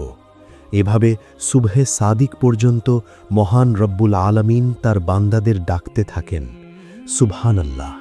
তাছাড়া প্রতি আরবি মাসের 13, 14 ও 15 তারিখ তথা আইয়ামুল বীজের রোজা রাখা, এটা সহিহ হাদিস দ্বারা প্রমাণিত। আর শাবান মাসের এই দিনটিও আইয়ামুল বীজের অন্তর্গত। প্রিয় নবী হযরত মুহাম্মদ সাল্লাল্লাহু আলাইহি ওয়াসাল্লাম নিজেও আইয়ামুল বীজে রোজা রাখতেন। এক রাতে প্রিয় নবী হযরত মুহাম্মদ সাল্লাল্লাহু আলাইহি ওয়াসাল্লাম ও আম্মাজান আয়েশা রাদিয়াল্লাহু তাআলা আনহা ঘুমিয়েছিলেন। নবীজি সাল্লাল্লাহু আলাইহি ওয়াসাল্লাম যখন বুঝতে পারলেন আয়েশা রাদিয়াল্লাহু তাআলা আনহা ঘুমিয়ে গেছেন, তখন তিনি চুপিসারে ঘর থেকে বের হয়ে গেলেন। এদিকে আম্মাজান আয়েশা রাদিয়াল্লাহু তাআলা আনহাও ঘুমিয়েছিলেন না। তিনি মূলত ঘুমের ভান করেছিলেন। তিনি ভাবলেন তার অগোচরে রাসূল সাল্লাল্লাহু আলাইহি ওয়াসাল্লাম কোথায় যান সেটা তিনি দেখবেন। তাই তিনি কৌতূহলবশত নবীজি সাল্লাল্লাহু আলাইহি ওয়াসাল্লামের পিছু নিলেন। নবীজি এগিয়ে চলছেন, পিছু পিছু হযরত আয়েশা রাদিয়াল্লাহু তাআলা আনহা। নবীজি এগিয়ে চলতে চলতে একটা সময় মসজিদে নববী পার হয়ে অনেক সাহাবীদের কবরস্থানে গেলেন। কবরস্থানে পৌঁছে রাসূল সাল্লাল্লাহু আলাইহি ওয়াসাল্লাম বেশ কিছুক্ষণ নীরবে দাঁড়িয়ে রইলেন। এরপর আকাশের দিকে তাকিয়ে দুহাত তুলে আল্লাহর কাছে দোয়া করলেন। অদূরে দাঁড়িয়ে আয়েশা রাদিয়াল্লাহু তাআলা আনহা সব কিছু দেখছিলেন। তিনি যখন দেখলেন নবীজি সাল্লাল্লাহু আলাইহি ওয়াসাল্লাম তার মৃত সাহাবীদের জন্য দোয়া করছেন, তখন তিনি লজ্জিত হলেন। এরপর রাসূল সাল্লাল্লাহু আলাইহি ওয়াসাল্লাম যেন বুঝতে না পারেন, আয়েশা রাদিয়াল্লাহু তাআলা আনহা বেশ দ্রুততার সাথে ঘরে পৌঁছলেন। এসে চাদর গায়ে শুয়ে পড়লেন। কিছুক্ষণ পর নবীজি সাল্লাল্লাহু আলাইহি ওয়াসাল্লাম ঘরে এসে শুয়ে পড়লেন। নবীজি সাল্লাল্লাহু আলাইহি ওয়াসাল্লাম বিছানায় শুয়ে বুঝতে পারলেন আয়েশা রাদিয়াল্লাহু তাআলা আনহার শ্বাস-প্রশ্বাস অস্বাভাবিক। তার হৃৎস্পন্দন বেড়ে গেছে, তার শ্বাস-প্রশ্বাস দ্রুত ওঠানামা করছে। নবীজি সাল্লাল্লাহু আলাইহি ওয়াসাল্লাম তখন জিজ্ঞেস করলেন, আয়েশা, কি হয়েছে? উত্তরে আয়েশা রাদিয়াল্লাহু তাআলা আনহা বললেন, কিছু না। রাসূল সাল্লাল্লাহু আলাইহি ওয়াসাল্লাম তখন বললেন, তুমি বলবে নাকি আমি সর্বজ্ঞ আল্লাহর কাছ থেকে জেনে নেব? অতঃপর আয়েশা রাদিয়াল্লাহু তাআলা আনহা পুরো ঘটনা বললেন এবং লজ্জিত হলেন। অতঃপর নবীজি সাল্লাল্লাহু আলাইহি ওয়াসাল্লাম বললেন, তুমি কি মনে করো আল্লাহ ও তার রাসূল তোমার উপর জুলুম করবেন? জবাবে আয়েশা রাদিয়াল্লাহু তাআলা আনহা বললেন, হে আল্লাহর রাসূল, আমি ভেবেছিলাম আপনি অন্য কোনো স্ত্রীর ঘরে গেছেন। এরপর নবীজি সাল্লাল্লাহু আলাইহি ওয়াসাল্লাম বললেন, মহান রব্বুল আলামিন শাবানের মধ্যরাত্রিতে নিকটবর্তী আসমানে অবতীর্ণ হন এবং কাব গোত্রের ছাগলের পশমের চেয়ে অনেক বেশি লোকদের ক্ষমা করেন। সুবহানাল্লাহ। অতঃপর মহানবী সাল্লাল্লাহু আলাইহি ওয়াসাল্লাম খুনসুটি করে তার স্ত্রী হযরত আয়েশা রাদিয়াল্লাহু তাআলা আনহাকে চিমটি দিলেন। আয়েশা রাদিয়াল্লাহু তাআলা আনহা মৃদু ব্যথায় হেসে উঠলেন। এরপর রাসূল আকরাম সাল্লাল্লাহু আলাইহি ওয়াসাল্লাম বললেন, হে আয়েশা, কখনো এমন ধারণা করো না যে আল্লাহর রাসূল তোমার সাথে বেইনসাফি করবেন। সুবহানাল্লাহ। সুবহে সাদিকের সময় হযরত আমেনা ঘরের মধ্যে একা ছিলেন। হঠাৎ তিনি আকাশের দিক থেকে একটি আওয়াজ শুনতে পেলেন। তিনি ভীত সন্ত্রস্ত হয়ে পড়লেন। কিছুক্ষণ পর তিনি দেখতে পেলেন মোরগের মতো একটি পাখি এসে তার ঘরে ঢুকল। তারপর পাখিটি তার পালক দিয়ে হযরত আমেনার মাথায় স্পর্শ করল।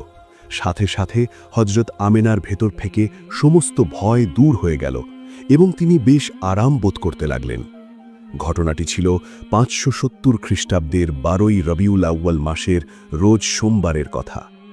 এরপর সেই পাখিটি হঠাৎ আমেনার মুখে মিষ্টি জাতীয় কিছু খাবার ঢুকিয়ে দিল। অতঃপর পাখিটি আকাশের দিকে উড়ে চলে গেল। হযরত আমেনার ঘর থেকে পাখিটি চলে যাওয়ার পর হঠাৎ একজন যুবক আমেনার ঘরে প্রবেশ করলেন, আর সেই যুবকের হাতে ছিল শরবত। উক্ত যুবক হযরত আমেনার কাছে আসলেন এবং বললেন, হে আমেনা, আপনি এই শরবতটি পান করুন। যুবকটি তখন আমেনার কাছে গ্লাসটি দিলেন। তখন হযরত আমেনা সেই শরবত পান করলেন।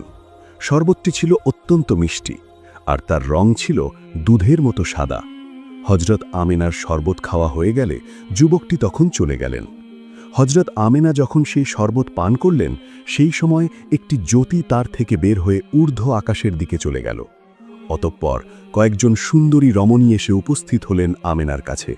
তখন হযরত আমেনা সুন্দরী রমণীদেরকে জিজ্ঞাসা করলেন, হে মহীয়সী রমণী, আপনারা কারা আর কেন এখানে এসেছেন? তখন তারা উত্তর দিলেন, আমরা হলাম হযরত হাজেরা, হযরত মারিয়াম, হযরত আসিয়া। অতঃপর তারা হযরত আমেনাকে বললেন, আপনার কোনো চিন্তা বা ভয়ের কারণ নেই। আল্লাহ তাআলার নির্দেশে আমরা আপনার পরিচর্যা করতে এখানে এসেছি। তখন হজরত আমেনা চিন্তামুক্ত হলেন। অতঃপর ৩ জন মহীয়সী নারী হজরত আমেনার পরিচর্যা শুরু করলেন। ওই সময় একটি অদৃশ্য আওয়াজ আসলো, হে আমেনা, শিশুটিকে মানুষের দৃষ্টির অন্তরালে রাখো। কিছুক্ষণ পরে কয়েকজন সুন্দরী রমণী মেশক, আম্বর এবং অন্যান্য সুগন্ধি দ্রব্য নিয়ে হজরত আমেনার ঘরে প্রবেশ করলেন। এই সময় হজরত আমেনা লক্ষ্য করলেন যে অনেকগুলো পাখি এই ঘরে উড়ে উড়ে বেড়াচ্ছে। এগুলো পাখি তিনি আগে কখনো দেখেননি। পাখি দেখে হজরত আমেনার চোখ জুড়িয়ে গেল। এমন সুন্দর মনোরম অবস্থার মধ্যে জন্ম নিলেন হজরত মুহাম্মদ সাল্লাল্লাহু আলাইহি ওয়াসাল্লাম। ভূমিষ্ঠ হয়ে সেজদায় পড়ে গেলেন আর বলতে লাগলেন, লা ইলাহা ইল্লাল্লাহু মুহাম্মাদুর রাসূলুল্লাহ। হজরত মুহাম্মদ সাল্লাল্লাহু আলাইহি ওয়াসাল্লাম যে রাতে ভূমিষ্ঠ হয়েছিলেন, সেই রাতে হজরত আমেনার ঘরে কোনো প্রদীপ ছিল না। কিন্তু শিশু হজরত মুহাম্মদ সাল্লাল্লাহু আলাইহি ওয়াসাল্লাম ভূমিষ্ঠ হওয়ার পর তার দেহের আলোয় ঘর এমন আলোকিত হল যে ঘরের নিচে যদি সুই পড়া থাকে তাহলে সেই সুই খুব সহজেই তুলে নেওয়া যাবে। সেই আলোর ছটা এমন উজ্জ্বল ছিল যে তার আলোয় সিরিয়া দেশ পর্যন্ত হজরত আমেনার চোখের সামনে ভেসে উঠল। অতঃপর আকাশ থেকে একটি মেঘ এসে হজরত আমেনার কোল থেকে শিশু মোহাম্মদকে তুলে নিয়ে আকাশের দিকে চলে গেল। এই সময় অদৃশ্য থেকে আওয়াজ আসল, এই শিশুকে পূর্ব পশ্চিম সব এলাকায় ঘুরিয়ে আনো, যাতে করে সারা দুনিয়া এই শিশুর কাছে পরিষ্কার হয়ে যায়। শিশু হজরত মুহাম্মদ সাল্লাল্লাহু আলাইহি ওয়াসাল্লামকে একখণ্ড মেঘ এসে নিয়ে যাওয়ার পর হজরত আমেনা ঘরে একা ছিলেন আর বসে বসে তিনি চিন্তা করতে লাগলেন। হাজার হাজার প্রশ্ন জাগল তার মনে। কিছুক্ষণ পর সেই মেঘ ভিড়ে আসলো শিশু মোহাম্মদকে নিয়ে, আর হজরত আমেনার কাছে দিয়ে আবার চলে গেল। কিছুক্ষণ পর হজরত আমেনা দেখতে পেলেন সূর্যালোকের মতো সুন্দর চেহারার ৩ জন লোক হজরত আমেনার ঘরে আসলেন। তাদের একজনের হাতে ছিল একটি স্বর্ণের লোটা, আরেকজনের হাতে ছিল একটি রেশমি কাপড় দিয়ে ঢাকা একটি আংটি এবং অন্যজনের হাতে ছিল একটি পশমি কাপড়। তাদের মধ্যে প্রথমজন হজরত আমেনার কাছ থেকে শিশু মোহাম্মদকে কোলে তুলে নিলেন আর লোটার পানি দিয়ে গোসল করালেন। অতঃপর দ্বিতীয় ব্যক্তির কাছে নিলেন। তারপর তিনি রেশমি কাপড়ের ভেতর থেকে আংটিটি বের করে তার 2 কাঁধের মাঝখানে একটি চাপ মারলেন। অতঃপর তৃতীয় ব্যক্তি শিশু মোহাম্মদকে নিলেন। তিনি হাতে থাকা পশমি কাপড় দিয়ে ঢেকে দিলেন। তারপর শিশু মোহাম্মদকে হজরত আমেনার কাছে দিয়ে দিলেন। তৃতীয় ব্যক্তিটি শিশু মোহাম্মদের কানে কি যেন বললেন। এই সব কথাগুলো হজরত আমেনা বুঝতে পারলেন না। তবে তিনি যা বুঝতে পারলেন তা হল, হে আল্লাহর রাসূল, আল্লাহ আপনাকে এমন গায়েবী এলেম দান করেছেন যা কাউকেই দেয়া হয়নি। আর আপনার প্রতি শুভ সংবাদ হল, যারা আপনাকে আল্লাহর নবী মানবে ও আপনার প্রতি ঈমান আনবে তারা আপনার উম্মত হিসেবে গণ্য হবে এবং জাহান্নামের আযাব থেকে মুক্তি পাবে। এদিকে হজরত মুহাম্মদ সাল্লাল্লাহু আলাইহি ওয়াসাল্লামের দাদা আব্দুল মুত্তালিব তার ঘরে ছিলেন, কিন্তু একটি আওয়াজ শুনে তিনি সাথে সাথেই বেরিয়ে বাহিরে চলে আসলেন। আসা মাত্রই তিনি আকাশে দেখতে পেলেন ফেরেশতাগণ আল্লাহ তাআলার উদ্দেশ্যে তাসবিহ পাঠ করছে, আর যেখানে মূর্তি ছিল সেই মূর্তিগুলো নিচে পড়ে যাচ্ছে আর গড়াগড়ি খাচ্ছে। এমন সময় আব্দুল মুত্তালিব আকাশ থেকে একটি আওয়াজ শুনতে পেলেন। কে যেন বলছে, হে দুনিয়াবাসী, এইমাত্র আখেরি পয়গাম্বার জমিনে আগমন করলেন। আমরা আল্লাহ তাআলার রহমতের পানি নিয়ে আগমন করেছি, আর এই পানি দিয়ে তাকে গোসল করাবো। এই সময় আব্দুল মুত্তালিব দেখলেন কাবা ঘর, সাফা ও মারোয়া পাহাড় থরথর করে কাঁপছে। এই দৃশ্য দেখে আব্দুল মুত্তালিবও কাঁপতে লাগলেন। তখন তিনি একটি আওয়াজ শুনতে পেলেন, তোমরা ভয় পেও না, ভয়ের কোনো কারণ নেই। এই সময় আব্দুল মুত্তালিবের মনে ইচ্ছা জাগল পুত্রবধূ আমেনার ঘরে যাওয়ার আর সেখানে কি ঘটনা ঘটছে সেটা জানার। কিন্তু আব্দুল মুত্তালিবের অবস্থা তখন এমন হয়েছিল যে আমেনার ঘরে যাওয়া তার জন্য অনেক কঠিন। অনেক কষ্টে আব্দুল মুত্তালিব আমেনার ঘরের কাছে গিয়ে পৌঁছালেন। তখন আব্দুল মুত্তালিব দেখতে পেলেন যে হজরত আমেনার ঘরের ওপরে অনেকগুলো সুন্দর পাখি উঠছে, আর তার সাথে একখণ্ড সাদা মেঘ হজরত আমেনার ঘরের ওপরে ভেসে বেড়াচ্ছে। এই দৃশ্য নিজ চোখে দেখে আব্দুল মুত্তালিব ভয়ে অজ্ঞান হয়ে মাটিতে পড়ে গেলেন। কিছুক্ষণ পর আব্দুল মুত্তালিবের জ্ঞান ফিরে আসলে তিনি আবার উঠে দাঁড়ালেন। তখন আব্দুল মুত্তালিব হজরত আমেনার ঘরে যাওয়ার জন্য ব্যাকুল হয়ে পড়লেন। তখন তিনি আস্তে আস্তে হজরত আমেনার ঘরের দরজার কাছে গেলেন আর উঁকি দিয়ে দেখলেন আম্বর মিশ্রিত পানি গড়িয়ে যাচ্ছে আর চারদিকটা সুগন্ধিতে ভরে যাচ্ছে। আব্দুল মুত্তালিব তখন ঘরের দরজা কিছুটা ফাঁক করে ভেতরে থাকা আমেনার দিকে দৃষ্টি দিলেন আর দেখতে পেলেন হজরত আমেনার ললাটে পূর্বের সেই উজ্জ্বল্য আর দেখা যাচ্ছে না। সেই সময় আব্দুল মুত্তালিব বাহির থেকে হজরত আমেনাকে ডাক দিলেন, বললেন, হে আমেনা, তুমি কি জাগ্রত না নিদ্রিত? তখন হজরত আমেনা ভেতর থেকে বললেন, আমি জাগ্রত আছি। আব্দুল মুত্তালিব বলেন, তোমার চেহারায় এতদিন যে নূর ছিল তা আজ কোথায়? তখন হজরত আমেনা বললেন, আব্বাজান, এই নূর আমার ছিল না, এই নূর যার ছিল সে তো এইমাত্র আমার গর্ভ থেকে ভূমিষ্ঠ হয়েছে। তখন আব্দুল মুত্তালিব বললেন, তবে সেই মোহনীয় পরশমণিকে আমার কাছে দাও, তাকে দেখে আমার চোখ শীতল করি। হজরত আমেনা তখন উত্তর দিলেন, আব্বাজান, আপনি একটু ধৈর্য ধরুন, আপনি তো তার দাদা, আপনি নিশ্চয়ই তাকে দেখতে পাবেন। এখন একটু অসুবিধা আছে, তাই আমি তাকে আপনার কোলে তুলে দিতে পারব না। তখন আব্দুল মুত্তালিব নিজেকে অপমানিত বোধ করলেন এবং রাগে ঘরের ভেতর যাওয়ার জন্য ব্যাকুল হয়ে গেলেন। এই সময় হঠাৎ ভীষণ আকৃতির একজন লোক আসলেন আর আব্দুল মুত্তালিবকে বাধা দিলেন এবং বললেন, তুমি এখন ঘরের ভেতরে প্রবেশ করতে পারবে না, কেননা এখন ঘরের ভেতরে ফেরেশতারা শিশুর পরিচর্যা করছেন, তারা এখন ব্যস্ত আছেন। যেই লোক আব্দুল মুত্তালিবকে বাধা দিলেন তার মতো এমন বড় আকৃতির লোক আব্দুল মুত্তালিব কখনো দেখেননি, তাই তিনি ভয় পেয়ে ঘরের ভেতরে আর ঢুকলেন না।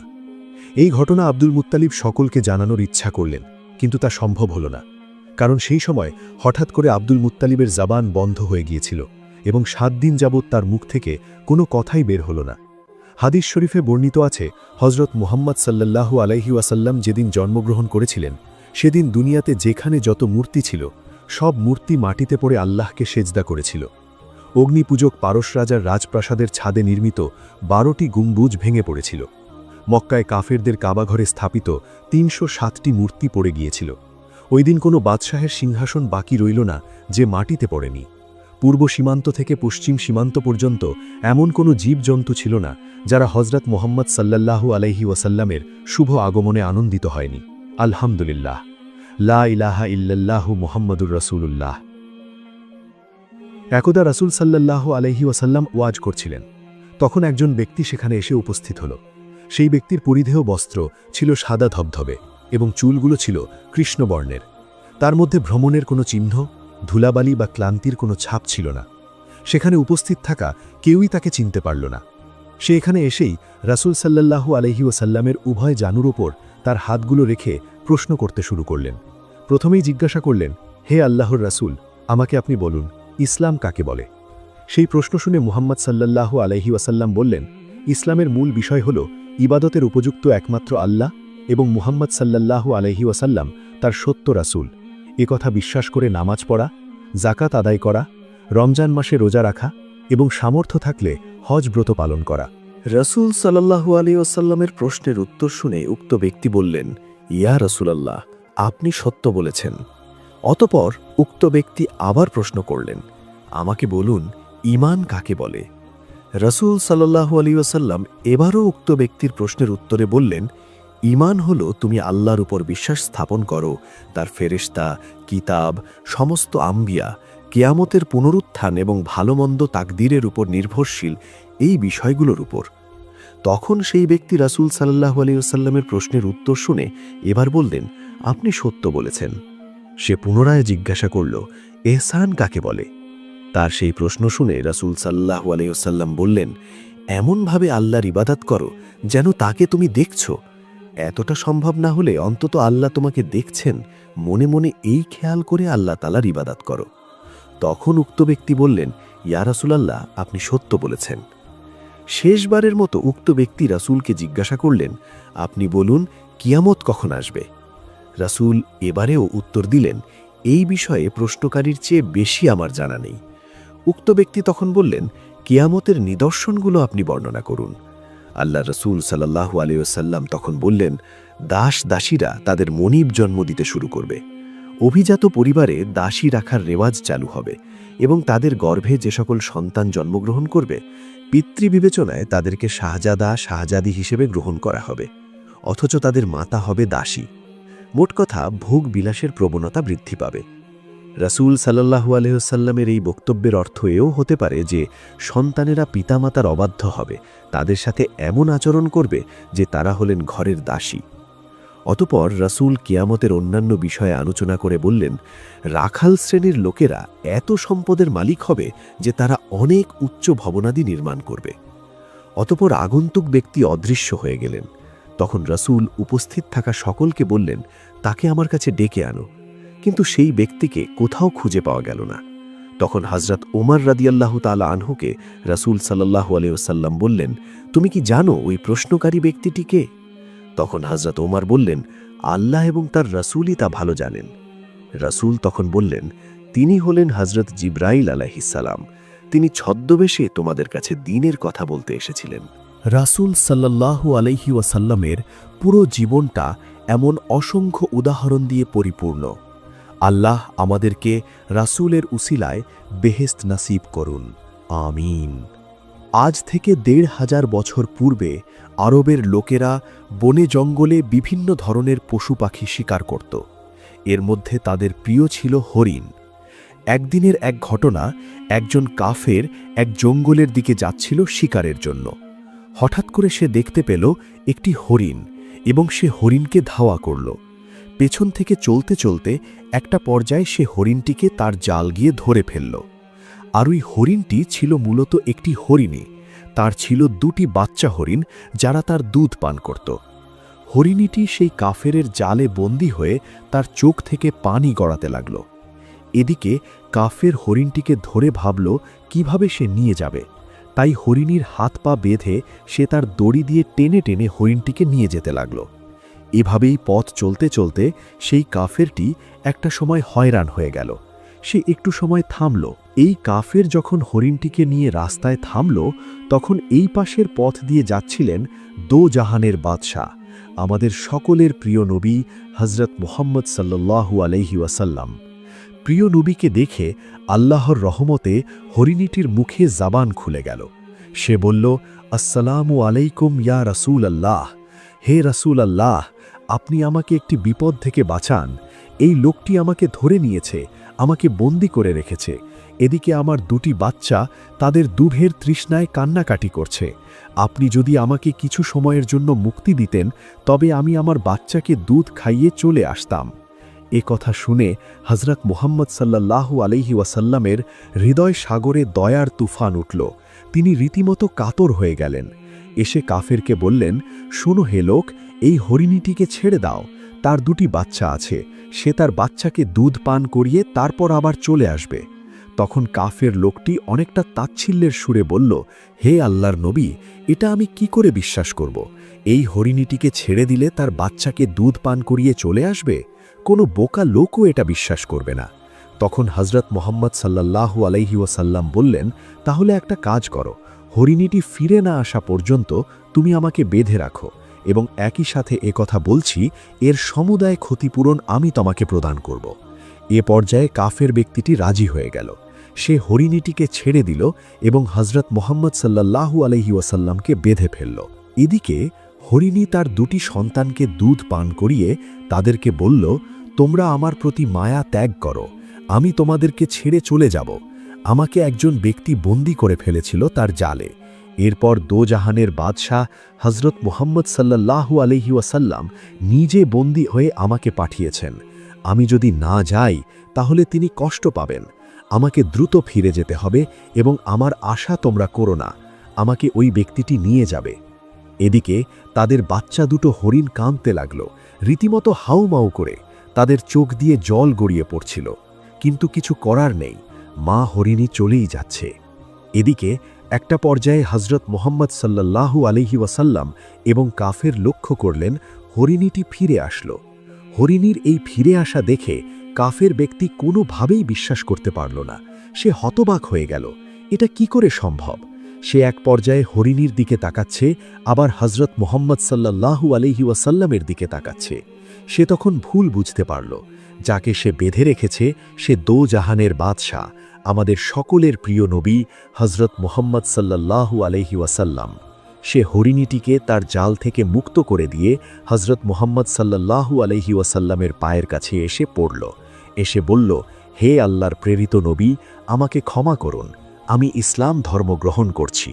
লা ইলাহা ইল্লাল্লাহু মুহাম্মাদুর রাসূলুল্লাহ।